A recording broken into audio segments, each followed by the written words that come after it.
And what do you do before you go to bed? Every afternoon from 2 p.m. to 4 p.m. I write about each room. I talk about the bed, the likes, the night. Who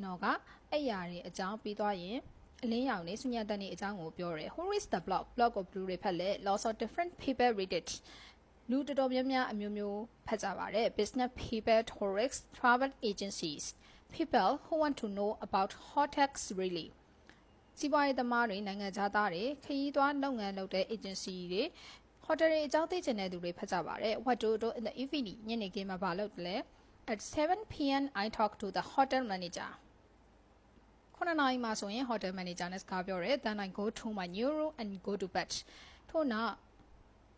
အခန်းတစ်ကိုသွားတယ်ပြီးသွားတော့အိပ်ရဝင်တယ် Do you like sleeping မင်းအိပ်ရတာကြိုက်လား Yes I do ကြိုက်တာပေါ့ I'm very good at it ငါဒီနေရာမှာကျွမ်းတယ်လေ Okay ဒီမှာဆိုရင်စောစောထားတဲ့သူစောစောထားပြီးလှုပ်လှုပ်ရတဲ့သူကို early bird လို့ခေါ်ပြီးတော့မှညကြမှာအလုပ်လုပ်တဲ့သူညနေအောင်နေပြီးတော့လှုပ်လှုပ်တဲ့သူညတွေကိုပို့ပြီးအာတန်တဲ့သူကိုတော့ night owl လို့ခေါ်ပါတယ်